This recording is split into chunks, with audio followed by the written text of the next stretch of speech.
Some environment news now, because the sea ice that packs the ocean around Antarctica hit record low levels this winter, according to analysis by satellite data.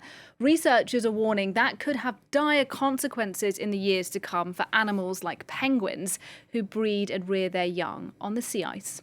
Georgina Robinson has this. This sea ice is the frozen ocean that floats around Antarctica. It has a seasonal cycle, freezing into the southern hemisphere's winter and melting into summer. It should hit its maximum extent in September.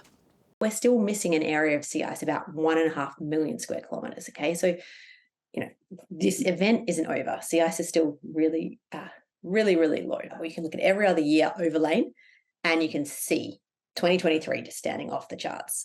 Sea ice is, you don't need statistics, you don't need fancy ways to look at it. This year is unlike any other year. Antarctica's sea ice was relatively stable until 2016. Since then, there's been a downward trend. The yellow perimeter on this map delineates where the border of this sea ice usually is.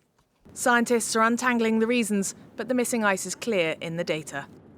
This sea ice is a pivotal part of ecosystems. It is a habitat for penguin colonies, and last year thousands of emperor penguins died as it melted away. Sea ice prevents land-based ice from entering the ocean, which would push up sea levels. It also reflects the sun's energy back out to space, and so less sea ice means the ocean is susceptible to further warming and greater ice loss. A full analysis of the ice conditions will be released in October. Well, looking into this for us is Shirli Sitbon from our science desk. And Shirli, we did get a sense of the stakes in that report, but just how serious do you think this is for the planet? There are many effects and, of course, implications and interconnections between each effect. But we can look at a simple example with biodiversity. With the emperor penguins, there was a case a few months ago at the end of 2022 when 10,000 chicks died. Why did they die? We can have some satellite images right after this in a second. Because, in fact, while they were breeding, the ice melted unexpectedly. Now, we can see the satellite images. They were about there. It was studied by the British Antarctic Survey. And you can see that the ice melted right under their feet, and they were too small to survive. They didn't have the feathers that were waterproof, and so they just froze to death or just drowned. So this is a major effect, and this species could disappear by the end of this century because of this. They depend on this sea ice, and they can't live without it. They can adapt maybe, but it's moving on so fast that they need more time. Serious stuff indeed, Shirley, for the planet with the sea ice shrinking. Yes, I do have a graph, though, to show you. Go ahead. Yes, because we talked in the report about the shrinking sea ice. Well, we can see these images, and this shows the surface every year. Now, the top line, the top curve is 2014. It's so much higher than the situation today. Today, this year, is the blue line, which is the lowest so far. So this is a record. So what we have learned that in February there was a record. That's the period of the year when the surface is the smallest, and it's just supposed to grow from there.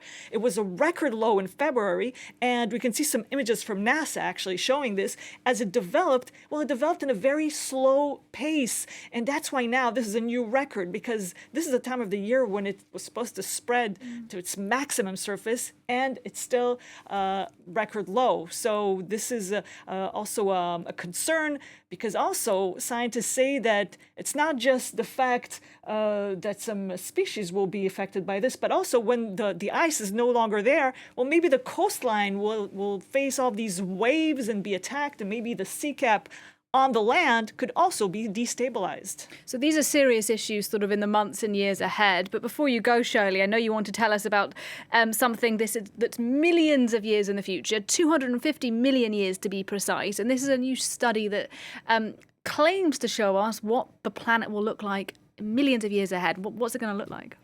Well, it's not going to look very good, according to these scientists. Well, we can first look. You remember the Pangea? We learned about it in school. This continent, huge continent, which brought together all continents. You remember this maybe when we studied the dinosaurs? This was just a TV report a while ago explaining how all continents came together and then they parted. This can be seen, of course, when you look at South America and Africa.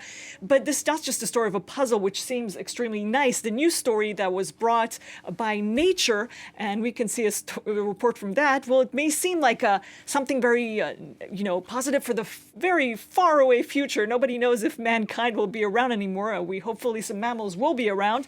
But as you can see in this story, although the first map is all green, but actually maybe we don't have the report, but the truth is, according to these scientists, is that this continent, the supercontinent, will actually be a super desert because there'll be a lot of volcanic activity and lots of carbon dioxide in the air. So basically, they say that the temperatures will be around 40 degrees and it will be livable, but only 8% of the land will be livable in the north and the south.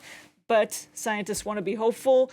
Maybe humankind will find solutions to this or go elsewhere. Anything's possible. This is just some kind of estimate. Nobody knows if this is really going to happen. Yeah, I can't get too stressed about that. That's 250 million years away, Shirley. We've got bigger issues, in the months to come, let's face it. But thanks very much, Shirli Sitbon from our science desk for us there. Now, here on France